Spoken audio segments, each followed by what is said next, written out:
CC है 958 to be precise, लेकिन इसका नाम Z900 रखा हुआ है तो मत सोचिएगा कि 900 सीसी का है।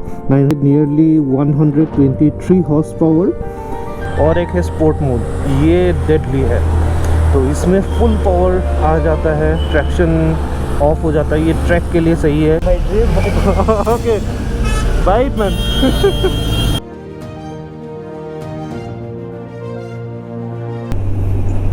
Hello YouTube, welcome back to my channel.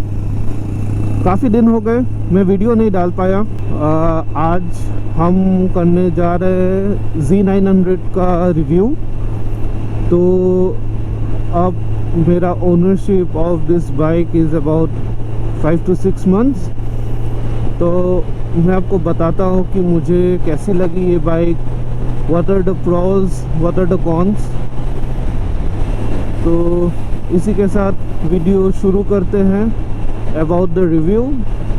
तो ये रही हमारी बाइक जो कि कावासाकी Z900 है, और इसको लिए हुए मेरे अबाउट 5-6 months हो चुके हैं।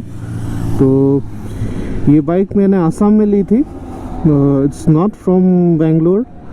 सो इसका प्राइस मुझे पड़ा नियरली 9,95,000। उसके बाद मैंने कुछ एक्स्ट्रा एक्सेसरीज़ भी लगाए हैं, जिसके बारे में मैं आपको बताता हूँ। तो वो सब मिला के 10,05,000 का पड़ा ऑल टोटल। तो चलिए शुरू करते हैं। तो ये बाइक कावासाकी की तरफ से आता है। इसका सीसी है 958 टू बी प्रिसाइज, लेकिन इसका नाम Z900 रखा हुआ है तो मत सोचिएगा कि 900 सीसी का है। 958 है, तो 1000 सीसी के आसपास ही हो जाता है। और तो इसका हॉर्स पावर आता है nearly 123 horse power as written in the website, और बाकी जगहों में जो टेस्टिंग हुआ है उसके अकॉर्डिंगली 123 bhp का है। और इसको बढ़ाया भी जा सकता है, एग्जॉस्ट चेंज करके, एयर फिल्टर चेंज करके आपका हॉर्स पावर बढ़ सकता है इसका।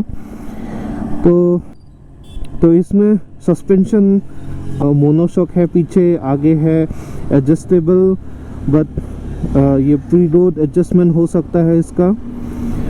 प्रीलोड एडजस्टमेंट करने के लिए आपके पास टूल किट रहना पड़ता है। तो ये सस्पेंशन भी काफ़ी अच्छा है।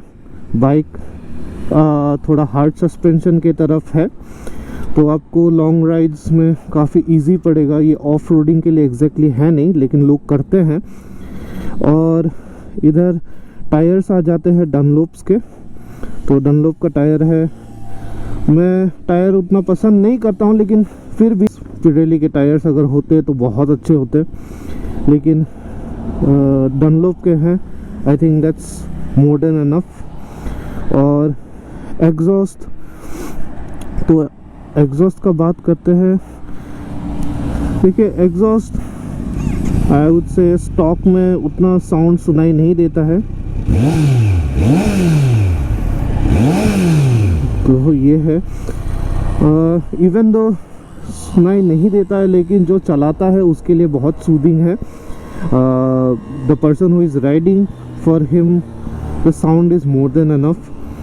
तो आपको कम लगे तो आप चेंज भी करा सकते हैं। मैं भी चेंज कराने वाला हूँ। कमेंट पे ज़रूर बोलिएगा कि कौन सा लगाऊँ।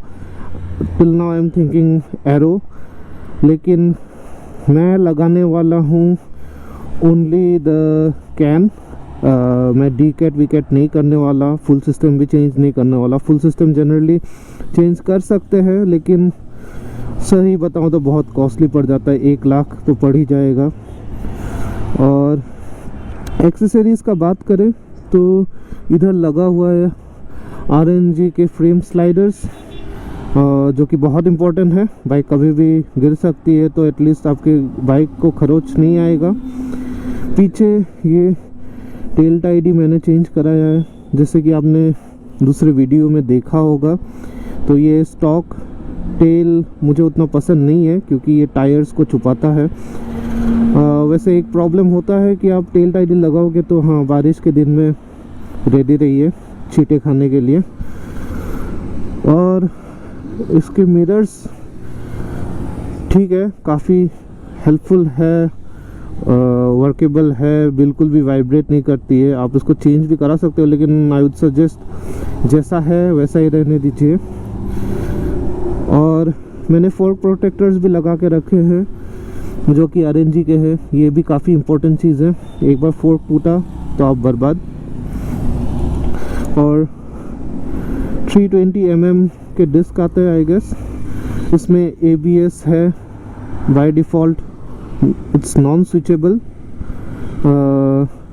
और इधर में ट्रैक्शन कंट्रोल आता है। मैं आपको इलेक्ट्रॉनिक्स बता देता हूँ।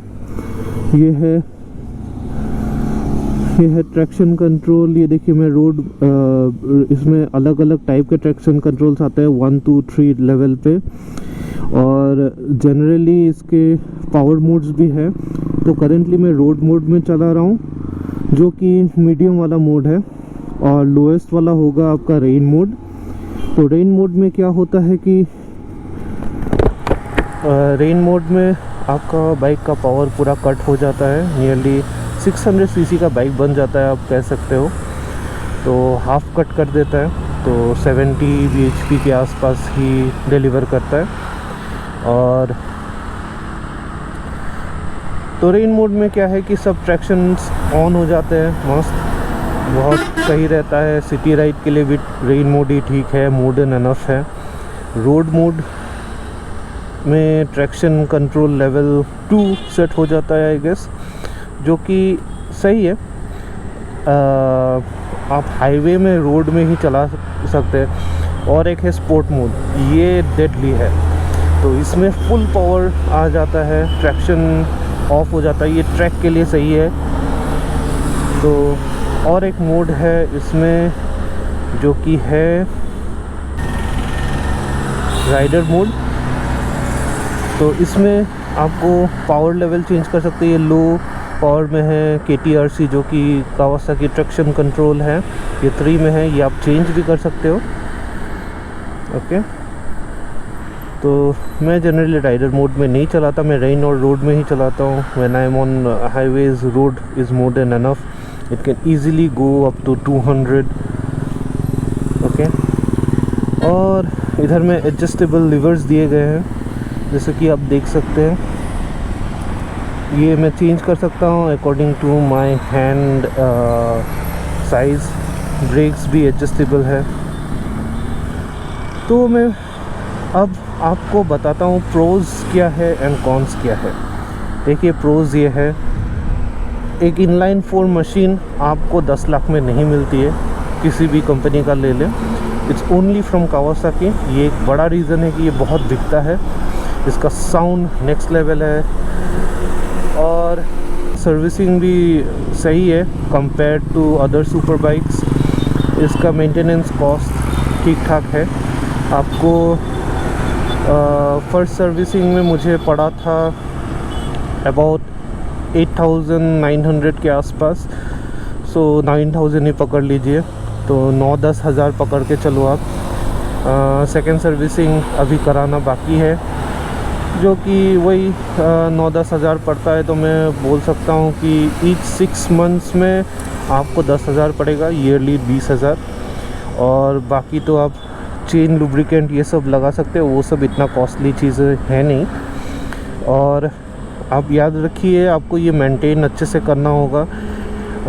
कोल्ड स्टार्ट करके ही स्टार्ट करें, मतलब कोल्ड स्टार्ट बोले तो आप स्टार्ट करते हो तो कुछ देर छोड़ दीजिए ऑन करके, ताकि इंजन अपना काम करे, स्टेबलाइज हो, उसके बाद ही चलाइए। ये सब कुछ इम्पोर्टेंट पॉइंट्स हैं। और प्रोज ये है कि ये this a very powerful bike. Beginners को मैं सजेस्ट नहीं करूँगा, क्योंकि the more you ride it the more attractive it is, क्योंकि आपको स्पीड से प्यार होगा, तो थोड़ा संभल के। और कौन्स का बोलूँ तो बात यह है कि मुझे फ़र्स्ट ऑफ़ ऑल इसका स्टॉक एग्जॉस्ट इतना अच्छा नहीं लगा। टायर्स थोड़े और बेटर हो सकते थे। बाकी तो कुछ अभी तक प्रॉब्लम्स दिखे नहीं है। हाँ, लेकिन आप अगर कंपेयर करोगे ट्रायम्फ के साथ फॉर एग्ज़ाम्पल, तो उसका क्वालिटी मच बेटर होता है। ये देखिए, ये हिलता है, प्लास्टिक ही है ये। तो कुछ ऊपर के पार्ट्स थोड़े लगते हैं कि थोड़े लो क्वालिटी के हैं। तो ऑब्वियसली आपको 10 लाख में दे रहे बाइक, तो कुछ तो कट डाउन किए ही होंगे। तो यही बात है। और हाँ, तेल आप 95 ऑक्टेन ही भरा है, क्योंकि उससे बाइक का कंडीशन भी बहुत सही रहता है। बाय द वे बता दो, इसमें काफ़ी अच्छे देखिए, इसमें डिस्प्ले सेटिंग्स, व्हीकल सेटिंग्स सब कुछ है।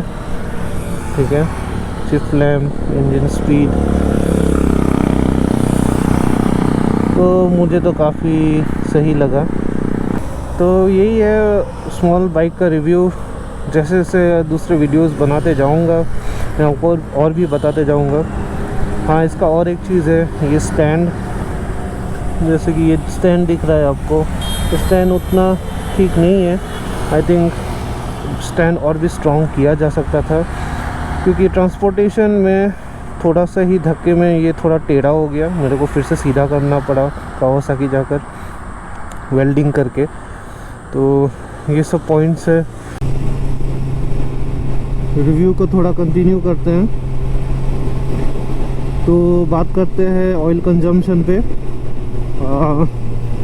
एवरेज मुझे देख रहे हैं आप 15.3 किलोमीटर पर लीटर दिख रहा है।